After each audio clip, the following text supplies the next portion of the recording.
तो दोस्तों अडानी पावर ने अपने क्वार्टर 4 के रिजल्ट को डिस्क्लोज कर दिया है। आइए देखते हैं इसके डाटा को। कंपनी ने डाटा यहाँ पर करोड़ में अनाउंस किया है। आगे बढ़ते हैं और बात कर लेते हैं कंपनी के रेवेन्यू के बारे में। तो कंपनी ने पिछले क्वार्टर में 13,671 करोड़ का रेवेन्यू रिप्रेजेंट किया था ऑपरेशन के थ्रू। और अगर हम पिछले क्वार्टर 4 की बात करें तो उसमें कंपनी ने 13,363 करोड़ का।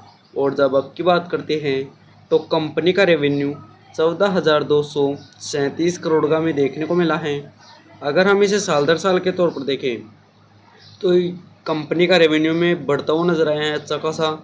और अगर यहाँ पर क्वार्टर क्वार्टर के बेसिस पर देखें तो भी कंपनी का रेवेन्यू अच्छा खासा बढ़ता हुआ नज़र आया है। अब बढ़ते हैं आगे और बात कर लेते हैं कंपनी के खर्चे के बारे में। तो कंपनी ने पिछले क्वार्टर में 10,776 करोड़ के खर्चे किए थे। और अगर हम पिछले क्वार्टर 4 की बात करें तो उसमें कंपनी ने 10,323 करोड़ के। और जब अब की बात करते हैं तो कंपनी के खर्चे 11,274 करोड़ के हमें देखने को मिले हैं।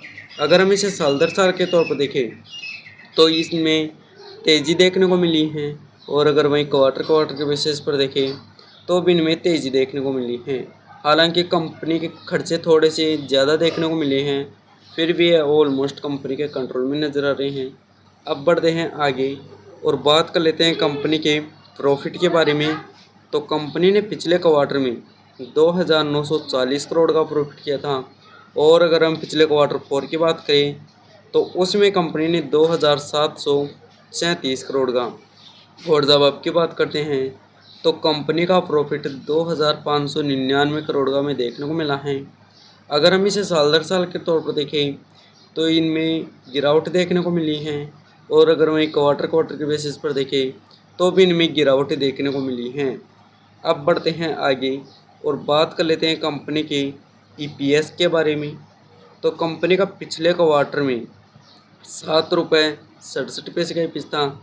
और अगर हम पिछले क्वार्टर 4 की बात करें तो उसमें कंपनी का ईपीएस 6 रुपये 63 पैसे। और जब अब की बात करते हैं तो कंपनी का ईपीएस 6 रुपये 62 पैसे में देखने को मिला है। वैसे कंपनी के यहाँ पर नंबरों की बात करें तो कुछ ज़्यादा खास देखने को नहीं मिले। कंपनी का हालांकि एक रेवेन्यू साल दर साल और क्वार्टर क्वार्टर दोनों बेसिस पर बढ़ता हुआ नजर आए हैं। और अगर कंपनी के खर्चे देखें तो कंपनी के खर्चे इस क्वार्टर में थोड़े से ज़्यादा देखने को मिले हैं। और ये फिर ऑलमोस्ट कंपनी के कंट्रोल में नज़र आ रहे हैं। और अगर यहाँ पर कंपनी का प्रॉफिट देखते हैं तो कंपनी का प्रॉफिट यहाँ पर साल दर साल और क्वार्टर क्वार्टर दोनों बेसिस के मुकाबले यहाँ पर गिरता हुआ नज़र आए हैं। वैसे अगर आपको वीडियो पसंद आई हो तो लाइक करें, साथ ही में चैनल को सब्सक्राइब करें। धन्यवाद।